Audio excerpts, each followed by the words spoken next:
can't lose 100 pounds without 1 pound. You can't lose 10 pound. using one. So let's just do one at a time, 1 pound at a time, one habit at a time. One habit, one habit, one habit. I still have 1,000 habits that I still have to break. I love if I can't pick it or kill it, then shouldn't be on my Create it. plate.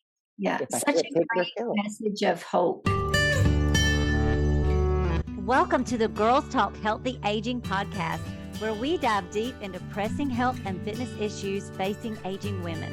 I'm Alli Kerr. And I'm Shawna Kaminski. And together we'll bring candid conversations, expert advice, and personal stories that will inspire and empower you on your own wellness journey. The initial goal for people is always weight loss. And getting obsessed a little bit with that number, especially in the 100-pound plus club, and being obsessed with, I've got to hit this, this goal, this number, and the shifts that you've had mentally. Talk to us about why that, help us get into the brain a little bit about the importance initially when someone is 100 pounds or more overweight, why the scale is such an obsession. Can you speak to that? The reason the scale is such an obsession is because the doctors, everybody that you ever see made that scale so important. The first thing you do when you walk into a doctor's office is get on the scale. And that's the most embarrassing thing to do when you're in the 100-pound plus club. Any time anybody measures anything about you and you are in the 100-pound plus club, it's all about the scale. It is all about the scale. That's why people will do these quick, lose 100 pounds in 4 months or whatever, because it's on the scale. That's what the scale shows them. It's not telling you that you don't have muscles anymore, that your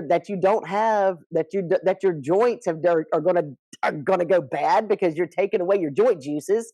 You're not getting the movement. Your heart's being bad because your heart muscles are getting deteriorated from the high fat that you're eating and the no carb. There's the science. It is the science, yes. And then what about just getting into the fat brain again, the fears about going into a fitness type center? Take us into the brain. What's going on in the brain with someone who is in the 100-pound plus club and they're probably terrified of going in and doing any kind of exercise? What's going on there? Well, the exercise that you see that's put out there that people make money off of is the high impact, doing pull-ups, doing jogging, riding all this stuff. Dude, it's hard to walk to your mailbox. So that type of stuff, if you're not able to do that, then you feel like a failure. If you're not able to do what the exercise, what they show you is exercise. That's where you need the coach at, because exercise is walking to your mailbox. That's exercise. Learning to pull your knee up straight. That's exercise. Even with me, the fat brain hit me after I had this disc replacement, because life changed for me. I had to sit down for a minute and I had to let my body heal, and I had to watch the clothes get tighter. I had to feel the clothes get tighter again. I had to see the neck coming back. I had to see the arms getting bigger. And I would literally go to the gym, go to the studio and be so mad because I couldn't do it. Be so mad and feel like literally walk out of there crying, because it's like, I can't do this. So I'm fixing to go back. I can't do this anymore. What it is, I showed up, man, dude, when you have neck surgery, that's like a year. They literally replaced a disc in my neck. And because I'm so healthy, I was back to work in 2 weeks. I was back up there with you in 3? Wasn't able to do what I wanted to do, but I was back. Yeah, I think the big message there is do what you can. Coming back from this, because I'm sure by the time you had that surgery, if you were ziplining, you were probably very functional and doing some very advanced fitness moves compared to the beginning. And then you were comparing yourself after surgery to where you ended, before surgery. And that's not a fair estimation. You really should have been comparing yourself to when you first started your fitness journey with Alli, and you would have still been ahead. But that's the way we are, is we always compare ourselves to our best self instead of allowing yourself grace. So obviously you've allowed yourself some grace because you're coming back from it. And I love your message of just do something, do what you can. And that overwrit was overriding your fat brain that was telling you, you can't do anything, go back to the couch, you're not going to do this, just sit and eat. That was what your fat brain was probably telling you. So Yeah, that is, that's and exactly what my fat brain was I remember even telling I remember again having the coach, and I was like, "I just feel like I am so I can't move." And I had that surgery last year where I had to get that that was something that you couldn't see the stitches, but there was probably 200 stitches inside of my belly, from them pulling everything up. I mean, I had my whole full everything had to be pulled up. Everything was prolapsed. And when I say prolapse, everything was prolapsed inside of my belly. So yeah, and again, sitting down. So food prepping before I went to surgery, even before I had surgery this time, food prepping. I had my food prepped. We got a smoker. We smoke our meats. We, had everything ready. When I had COVID, I learned how to make COVID soup. Ginger helps you with nausea. Turmeric helps with, there's learning different things that help with body aches and muscles, using the different chemicals. I have really learned a lot about food, and I'm hungry and I want to eat because I'm stressed out. What can I eat that's going to make me be okay for me to chow down on? I have Ziploc bags of. My husband is awesome. He is 100% on this. I've got Ziploc bags right now of a boiled egg, some smoked meat, and some grapes. And I just go grab a Ziploc bag and eat it. There's no. I just eat it whenever I want to. I don't have a schedule. so, I mean, another message that I think is really strong is that you weren't required to learn it all, to do it all from day one. But No. over the course of your time working with Alli, is that you've adopted healthy habits that you just keep coming back to. So anybody that's starting their journey, don't think that you have to be perfect from day one. And that's probably one of the biggest mistakes that you maybe made initially, is like, I have to walk this fine line. Whereas Alli is like, nope, just eat what you eat, just record it.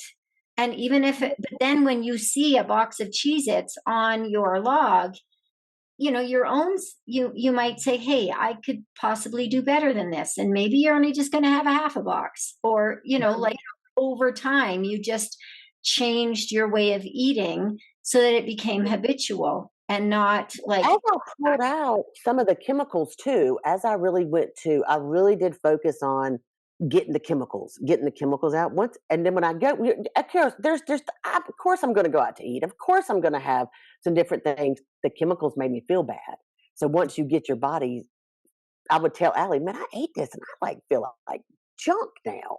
Like it's not enjoyable because you have the after effects of the food that makes you bread. Even for me, I chose not to have bread.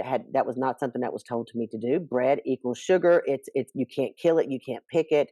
It's something I can eat. I can have something else. Bread is not good for diabetics. I don't want to take insulin, so I don't eat bread. So when people ask me, I apologize. I'm going back to something. One of the biggest questions that people ask me every single day is, "What diet did you do? mhm, What diet were you on? What diet were you on?" And I'm like, I'm not on a diet. I eat whatever I nice. want to. I literally eat what I want to. I even know how to make French fries now with no chemicals. I can get a potato, cut it up, season it the way I want to, and stick it in my air fryer. What I also like is that, I love it when my clients say, hey, I ate XYZ and it's more processed and they feel horrible. Not that I want my clients to feel horrible, but it becomes self correcting, Mhm. because you don't want to feel horrible because you have a sense of what good feels like.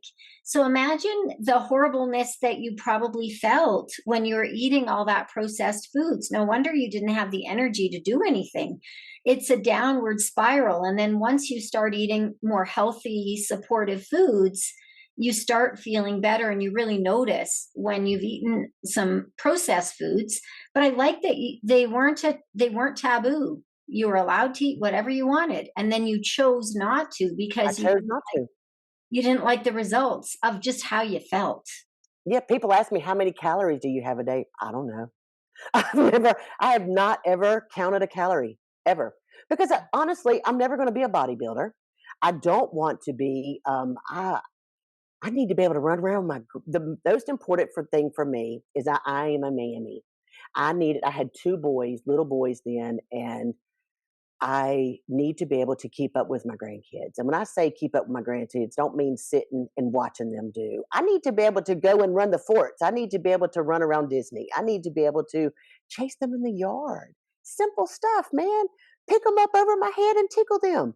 Do you know how hard that is when you're in the 100 plus club? I mean, I'm not ever going to be a model. I'm never going to be a teacher, I guess, on this. I'm never going to be a teacher on it. I just need to be able to, the whole point for me was to be able to function, was to be able to play with the grandkids, enjoy my husband, participate in the outings that I went to. Here I am going to Alaska and Colorado and doing all this traveling. I'm not participating because I can't. I'm taking pictures. I got a picture of everybody else doing it, but I couldn't do it. So I think finding your why.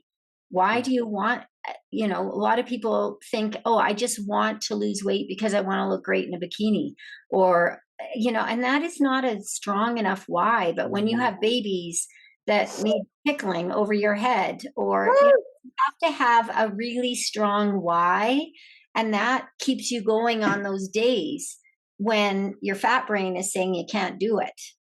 Yeah, and your fat brain is telling you, hey, you can go out. Everybody else is eating this. This is my favorite. Let's go out to eat. Where do you want to go eat? We're going to go to a pasta, Italian place. Well, I can't go to a pasta place. Well, you can have a salad. Well, if I wanted a salad, I'd eat it at home. I'm not going to go to a pasta place, me being the food addict, where I could eat your plate, and your plate, and would want to.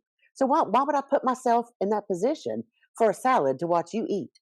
Like, I had to learn to say no. That was hard to say no. No, I'm not going. Thank you, but no, I'm not going there.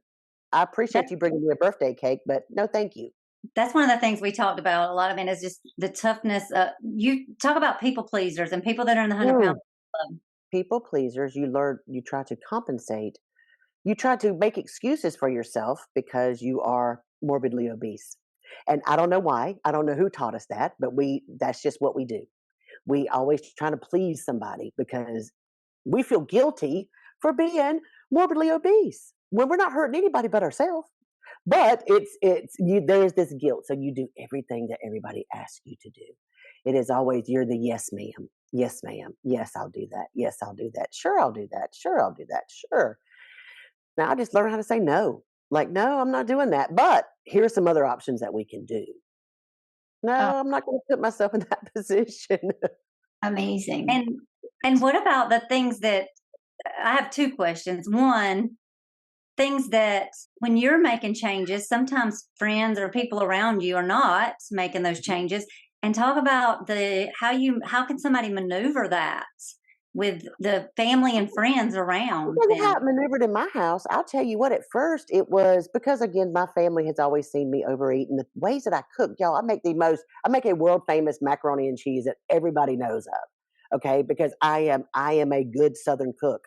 I can't eat that, so my kids, man, my kids, my husband, my friends, the ones that, my friends have all just learned that this is what I can eat. My daughter, one of the coolest things, my daughter thinks, Mama, you're being so silly. This is crazy. One of the coolest things she did for me last year for my birthday is I went and dropped off the boys, and she had me 4 bananas and an apple sitting on top of the banana, and had a candle in it. And she's like, I don't know what kind of birthday cake you can eat, but I know you can eat fruit. So happy birthday. And it was simple, and it was like, wow, like she gets it. My other daughter, both of my kids live out of town, she always has me taco stuff ready, and always has the taco meat, the ground beef, and the salsa, always has that available for me, and a rotisserie chicken. They know if I can't eat anything, honey, I can eat a rotisserie chicken and some grapes. And she always has me a rotisserie chicken. I just had to say, no, I will not go here. No, I am not happy about eating at this hamburger joint. No, I do not feel comfortable sitting here watching you eat that hamburger when I want to snatch it out of your hand and eat 3 of them. It does not make me feel good, and I'm not putting myself in this position anymore. How many times did you have to say no to people, do you think? 1,000 times 10.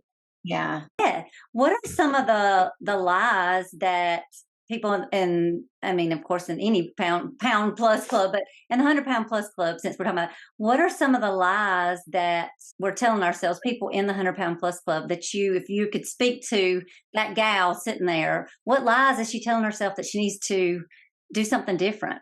What would you? You don't have to be the person that you see that you're advertising. You can do it one step at a time, and one step may be a millimeter of a step. It's one step at a time. There's no magic diet. There's what works for me will not work for you. There is no magic diet. There is no magic pill. There is even surgery. Surgery's a great way to lose weight if there's no other way for you. But it wasn't a good thing for me because what was I going to do? Have surgery and still overeat? Like it was, I knew that I was a food addict. So what was I going to do? Just eat a portion of a cheeseburger every time that I wanted to eat because I didn't change the food. The lies is that you can do it one step at a time, and the scale lies to you. We as women, I know y'all are doing women. We as women, we can lose and gain 10 pounds in one day. Mhm. There is one day your scale can tell you that you are 10 pounds off. If it's that time of the month, you are going to do water retention. The scale will lie to you. Once I was so focused on the 100 pounds, so focused on the 100 pounds, too focused on the 100 pounds. I would get on the scale. I was a scale addict. I would get on the scale 20 times a day. And then when I hit it, was like, okay, so what do I do next? What do I do next? And then that's when everything started happening, the surgeries and everything else. And now it's just about, you know what? Yeah, it's okay that I have the apron. It's okay that my skin moves. It's okay that people will ask. People ask me even now. Oh, I see that I see that you're gaining some weight. Really? Yes, girl. You don't even understand this stuff when you are that. Oh, I see that are you off your diet? Wow. No, I'm not off my diet. I talk very direct back. No, I'm getting filled with steroids. I am I am so full of steroids, and that messes up your metabolism. People judge you. People look at you. I used to care. Now I don't. Now I don't. You know what? Let's go walking. I don't care if you want to sit back and look at what I should be doing. You have fun. Give me my grandbabies. We'll go. Me and my grandbabies are going to be gone. We're going to be finding the next adventure. We're going to be finding the next trail. Me and my husband, we bought a camper, man. We're going to be camping. We're out trying new places. I can actually walk. I can Amazing. go down the trail. What about the black hole, Amanda? That's another thing. Oh, Tell us dude. about the black hole, because I don't think you're alone in dealing with that, right? That black hole could be a whole nother podcast. That that there is a place. I mean, anxiety. I have anxiety. I will always have anxiety. Anxiety is just part of it. Again, we did not choose to be 100-pound plus. It's not. We did not choose that. So I would go to the black hole, and I would just go there. People know I would call it decompressing. I would call it whatever. I would just go to the deep and just I can't even describe it. It's a place that all the worry was gone. It was okay to do whatever you needed to do. It was a place that I decompressed. I closed the black hole. That was a process. What, after year one? That was a very big process that I could not go to the deep hole anymore. I had to figure it out as it came. I had to learn how to color my emotions. And the deep hole was the depression. I hate even say depression because I wasn't depressed. I mean, I'm a pretty happy person. I was I ate my emotions when I ate the emotions. And I always said, it doesn't matter. I got to the point that it was okay. It was okay that I was big. I was meant to be big, and the world needs big people. Um, there's so many excuses that I gave myself, and the truth is that the bigness was about to kill me, and it wasn't about the way that I looked. It was the cholesterol going through my blood that my heart was having trouble pumping through. I had to turn it into a science. I Yeah. had to turn it into a science. I had to almost turn the whole process into a science. How much fat is in my bloodstream right now that my heart has to get through this valve to get to this joint, and what food am I putting in there? I literally turned it into a science experiment. So if you, to wrap things up, Amanda, if you had a wish for our listeners today, particularly your fellow friends in the 100 Mm. Plus Club, what would your wish for them be? You can do it. You can do this. You can do this. You can do this. And it's not hard. It's not a diet. It's you can do this and you will feel better. You will feel better. You will feel better. Will you be perfect? No, but oh my gosh, you will feel better. You will be able to sit in the floor with your grandchildren. You will be able to walk to your mailbox without pain. It's the simple stuff. I'm not talking about I will never run a 10-mile run. But guess what, dude? I can go down to my stop sign without hurting. You can do this. You can do this. You can still eat the foods that you like. I still eat black eyed peas and and and lima beans and I'm from the South, so butter beans. I still eat potatoes. I still eat rice. I still eat chicken. I eat shrimp. I eat seafood. I eat crab. I eat steak. I can have a steak and baked potato. I mean, you can pick a potato and you can kill a cow. I love the if I can't pick it or kill it, then shouldn't be on And my eat it. plate. Yeah, If I such can't a pick it or great kill it. message of hope. Thank you Mhm. so much, Amanda, for Thank sharing. you. I must commend you for your strength because I think you Yeah. just blow it off like, hey, it's just, it's not a big deal, but it is a big deal. And sharing your story is like so empowering, will be so empowering to others to inspire them. So I really, really appreciate, we both appreciate your ability, like your That's vulnerability with us. That is one thing from the very beginning of this is I've been very vocal about the weight loss and about the ups and downs. It is not easy. It's not easy. I didn't snap my fingers. There's a lot of ups and downs. There's a lot of tears with the celebrating. There was a lot of tears. There's a lot of fears. But I've been very open about it. I've been very vocal in my local area about it. I have been very vocal about it. And I think that if somebody in the 100 Pound Plus Club can hear me say, I mean, there's so many ways to do this. That doesn't mean that you have to jog on the, you don't have to get on the treadmill for an hour. You have to eat broccoli and baked chicken. And of course, anybody in Allie's area, I know that you would highly recommend getting in touch with Alli because she is, Absolutely.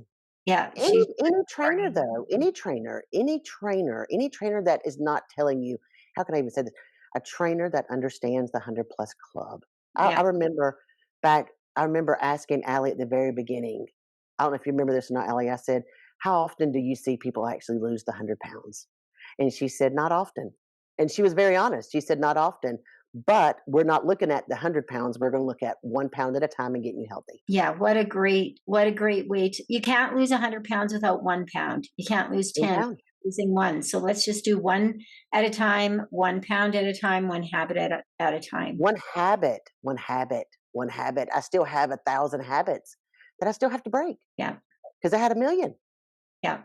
So yeah, But you're human. And you know what? People that are not in the 100 Pound Club, we have similar habits. And whether you're in the 100 Pound Club or not, it's something that we all need to be working on in terms, maybe yours were a little more extreme, but mhm, it's something that everybody has to deal with. So, mhm, That's yeah. one of the things I want to say that have noticed just over the time of working with Amanda and listening to Amanda and other ladies in the 100 Pound Plus Club is that we don't realize the similarities that we have, especially ladies in the 100 Pound Plus Club feel like they're on an island all alone. And when you do mhm. come in and work out, you may be the largest person in the room. And so you have to be brave enough to take that step and do that. If you're going to be with in an environment with other people. And through one of the things I hear, like you said earlier, like, people are looking at you or people, I think that Mhm. people in the 100 Pound Plus Club always feel like people are looking at what are you eating? But really we all think that as women, we always think people are looking at us. Mhm. And that's true whether you're in the 5 Pound Plus Club, the 50 Pound Plus Club, or the 100 Pound Plus Club. We all have so much in common. And one of the neatest things that I have gotten to witness is Amanda becoming close with a client who was training with her that was on the Yes. total opposite end of the spectrum, that you would never put these two together, because this other guy was training for a figure competition who was super lean because she was getting ready for a show, and just realizing how much y'all actually have in common versus that we're all here looking at each other, because that's just not true, ladies. So I hope that people hear that message. Yeah. I would like to say that that is one thing I've learned through this is that working in a environment with women, with everybody, you know, different ages, different groups, is that it's like I always thought, oh, the skinny girl over there has it so much easier. No, she don't. Everybody being healthy can look different. Being healthy does not always look the same. Being healthy is in different shapes, forms. Being healthy does not mean the size clothes that you wear or the amount that you are on the scale. It is everybody's struggle. The struggle is, and in this world, this is another thing is that being a food addict, is one of the killers out there. That's the main killer of women, and our drug dealers are at every single corner. You can go outside of any business and look to your left or your right, and there is a fast food joint.